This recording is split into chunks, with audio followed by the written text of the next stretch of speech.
Hola chicos, ¿cómo están? Bueno, vamos a hacer la clase de práctica número 10. En este caso va a estar hecha en un video de YouTube. También va a estar disponible el audio para aquellos que no puedan visualizarla. Como dice aquí, vamos a dar comienzo al práctico número 10 de esta tercera parte ya del seminario. En este caso nos toca un texto por demás interesante de Mario Rapoport, ¿sí? Que se denomina Aportes de Economía Política en el Bicentenario de la Revolución de Mayo.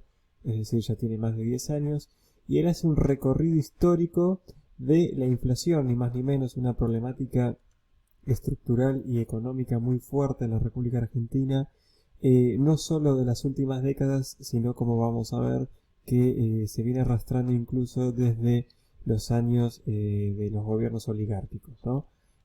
Por eso aquí he dividido la clase en tres partes. Por un lado vamos a ver el concepto teórico de lo que es la inflación. Por el otro lado las corrientes interpretativas, ¿sí? Que intentan dar una suerte de explicación acerca de por qué hay inflación, no solo en general, sino más bien en nuestro país. Y por último, las tres etapas históricas, ¿sí? Que coinciden con la división que hemos hecho en este seminario. Entonces, en primer lugar, tenemos que, como dice el autor, la inflación es un aumento sostenido del nivel general de precios, y para eso se toma el índice de precios al consumidor.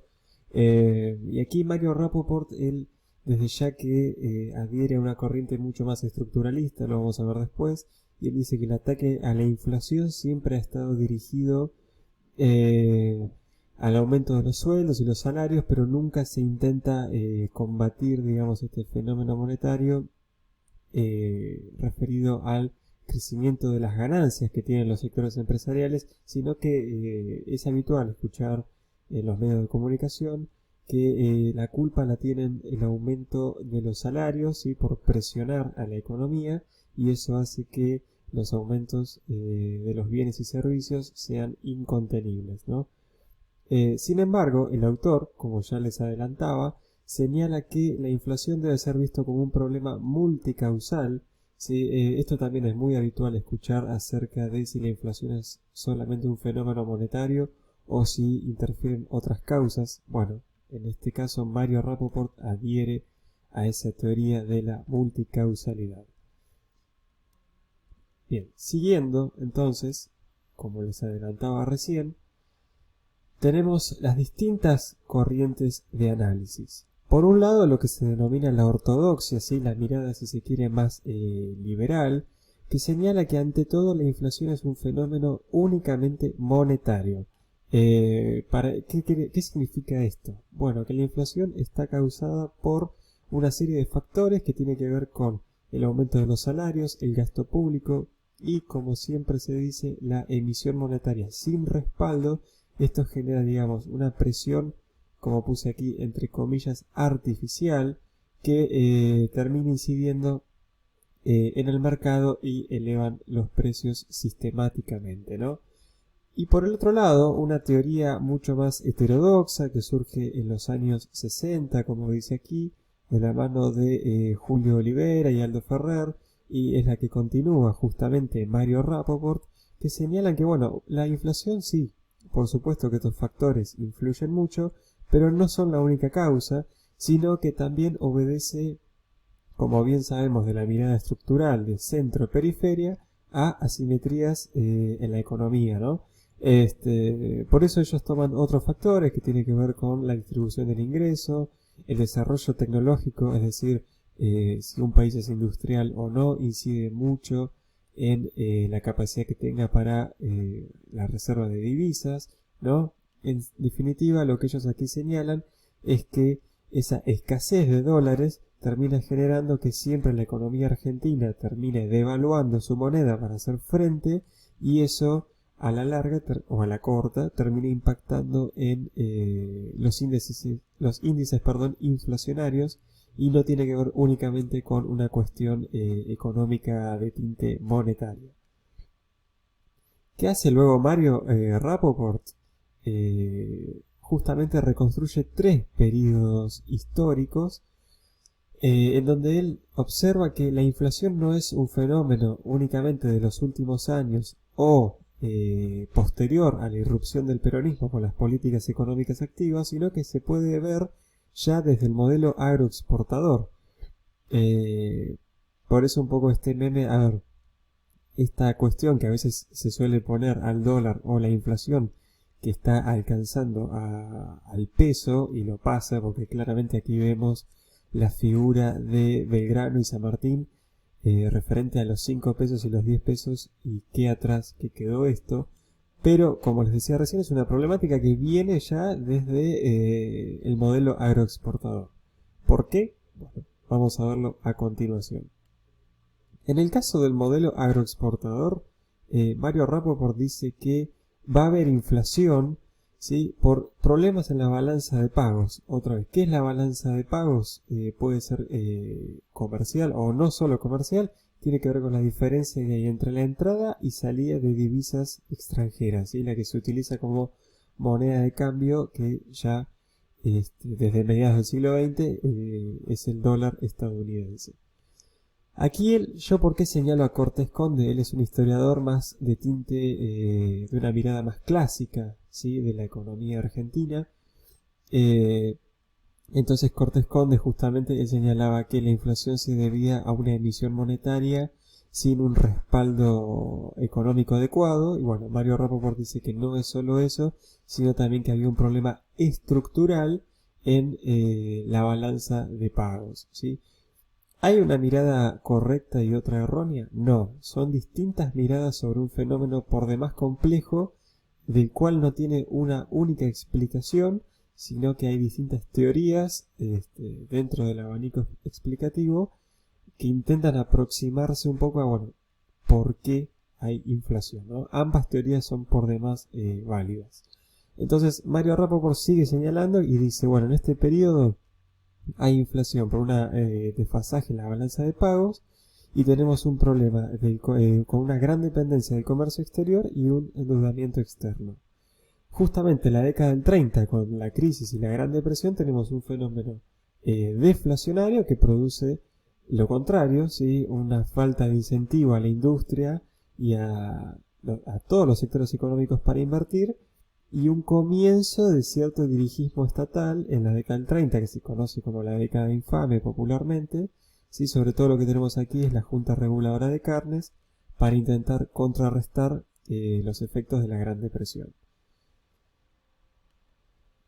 Segundo periodo, tenemos, digamos ya con la emergencia del peronismo y los años venideros hasta el año 75, tenemos una economía mucho menos abierta al mundo, sobre todo por la experiencia de antes la Primera Guerra Mundial y aquí lo que fue la Segunda Guerra Mundial. Se profundiza la industrialización por sustitución de importaciones y la inflación ya no estaba marcada solamente por el sector externo y la balanza de pagos, sino que aquí sí, por las políticas económicas activas del peronismo y ese aumento salarial que algunos sectores llaman que era artificial, termina produciendo una presión sobre los precios de los bienes y servicios, ¿no?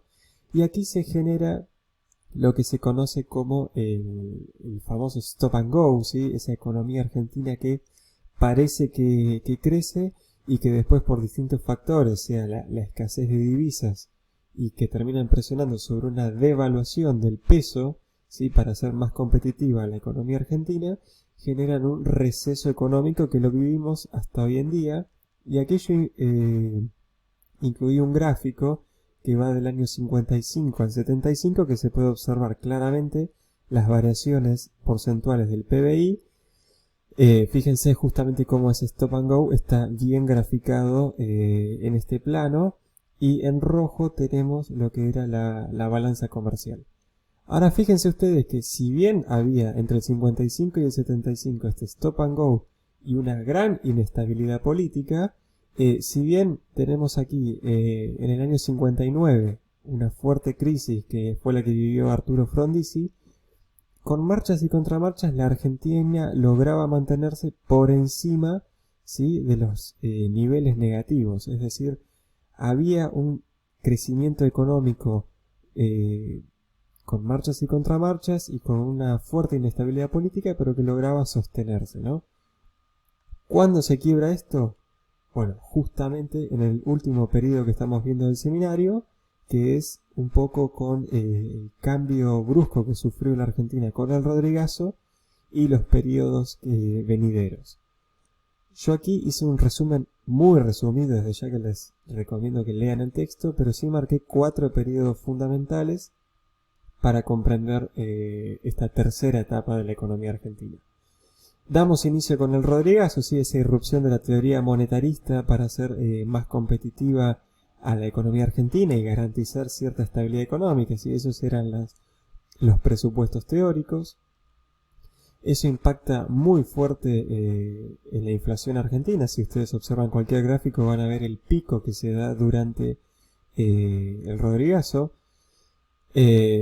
Cuestión que no puede resolverse con el periodo de Alfonsín, ¿sí? Ya con la recuperación democrática y esa primavera alfonsinista no tuvo su correlato en materia inflacionaria. Tenemos las grandes inflaciones, las hiperinflaciones del 89-90, que dieron un fin anticipado al gobierno de Alfonsín, y nuevamente que el autor entiende que no fueron solamente fenómenos monetarios, sino que hubo otras causas y se conoce también como golpe de mercado, que marcó la llegada de Carlos Saúl Menem, que si bien en un principio él no aplicó las teorías del ideario neoliberal, sí se puede decir que ante la falta de control de la economía, a partir del 91 con la convertibilidad vino a estructurar un poco lo que fue la economía argentina durante los años 90.